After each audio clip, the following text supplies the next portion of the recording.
What is it about the human heart, like so, that makes it so personal, so vital to existence, you know?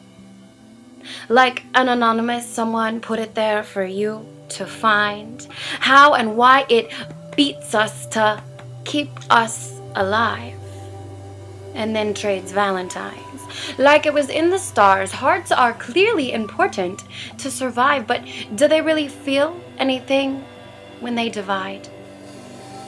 Can they really filter these butterflies through blushing eyes, or send blood rushing to disguised cheeks? Can hearts speak, leaving you weak at the knees, walking a fine line? Yes, please. And why, and why, and why, when we're feeling so bold, do we press our bodies into this parallel hold, arms wrapped around selves, attached at the soul, detached leaves me cold?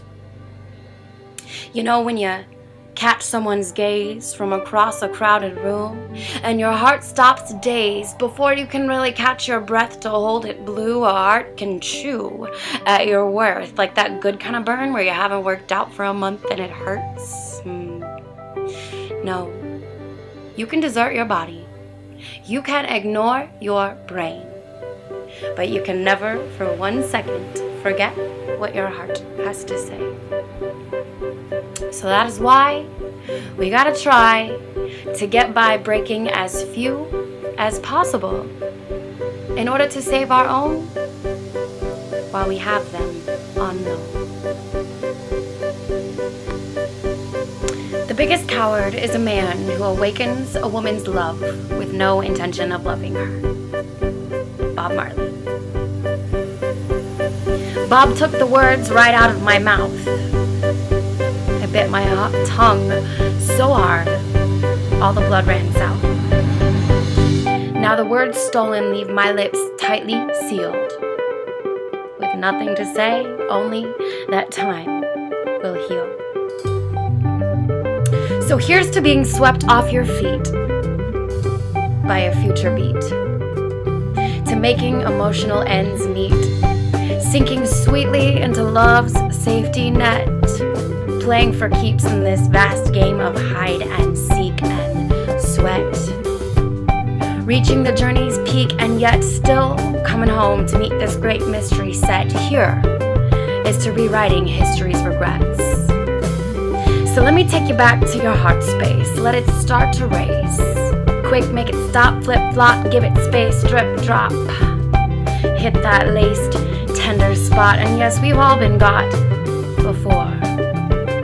Caught sharp, left a scar, barely come very far through that door, and now I'm sore. So go ahead, break me down to my core. Hit me hard with a heavy metal song. Do it again. Cut me deep. Make me strong. Stronger than before. Steep me in boiling water. Yes, go ahead. Even the score. Split me wide. Let my heart drop dead on the floor. Take my soul. You can have my blood, my guts, my glory. And yes, I'm still coming back for more. See? Go ahead. Ignore me. Or spite me. You decide. Just do something. Eat me alive with a look. Go ahead. Beg for a bite. Recipe by the book. Fallen from grace into my own grave. Yes, I dug it deeply. Make my time a waste. I don't care. I'm brave. I dare you. And now I'm damned if you do, and damned if you don't. Either way, it's your fault. I'm broke. Oh, to be so sadly and madly in love at the same time. Or is it lust when the root chakras align? It's supposed to be a divine thrust. Instead, I got my heart protected, my third eye neglected, my throat chakra choked up, cranial sacral in a rut. Now I'm stuck, natural selection gone amok. And still, I want to go all the way with you. Tough.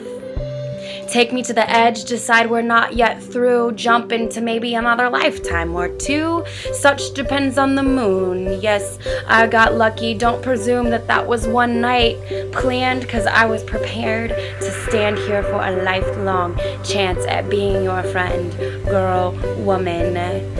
Maybe give you my hand, maybe not. Either way, I'm gonna give it all I got. Take it to a dead stop till my heart's been dropped one too many times. Now, on the inside, it's locked up, waiting for one another to decide if it's time to show it up, step it up, fuck it up, or lie. A never-ending lullaby, too soon put to sleep. And maybe this illusion pending is as good as it gets. Playing for keeps is hardly hit or miss. It reeks a dichotomy of beauty versus beast, angry versus bliss, lust versus a true love kiss. I am bruised, beat, nicked are we, and still I'd take all of it if you'd take all of me.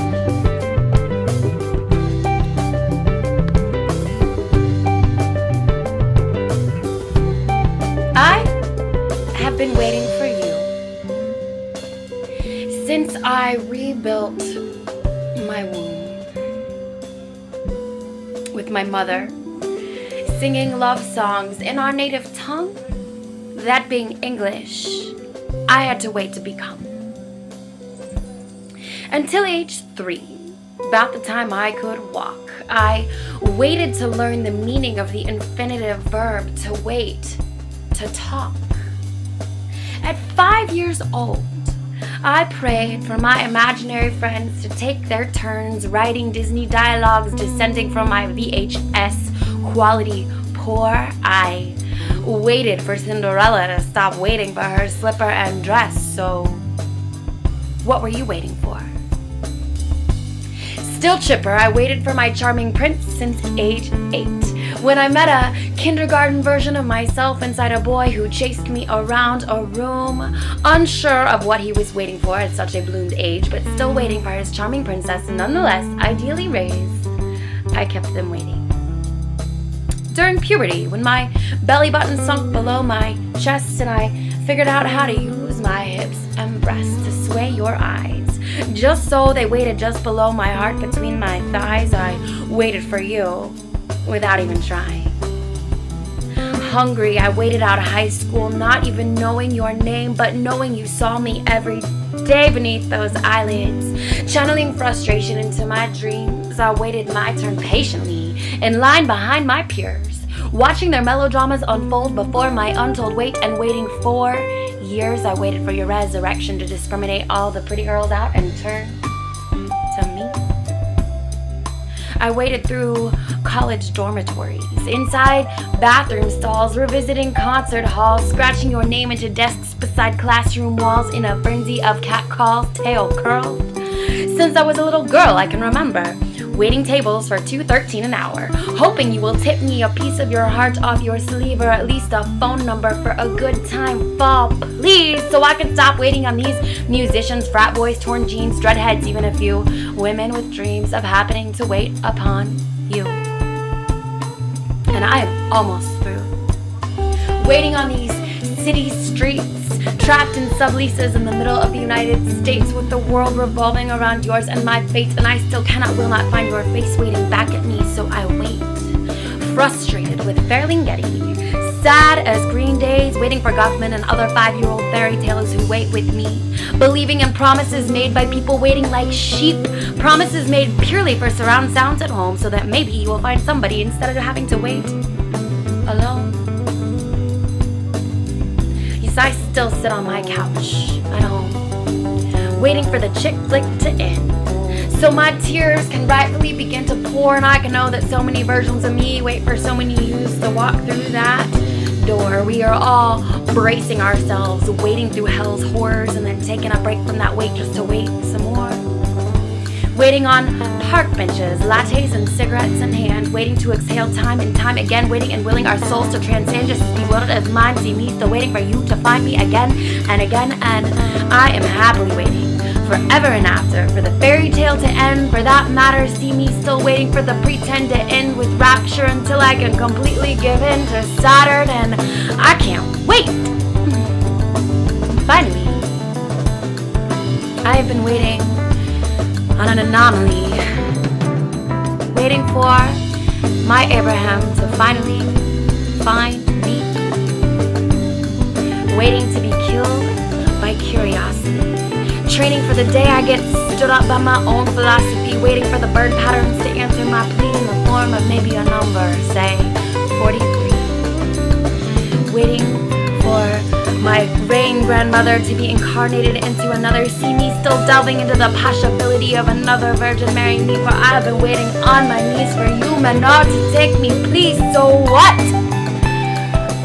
Are you waiting for me? I guess we'll see. Much love, they say, never dies, but prays to above for strength in love, so I'll wait. Much love, they say, never dies, but prays to above for strength and love, so I'll wait.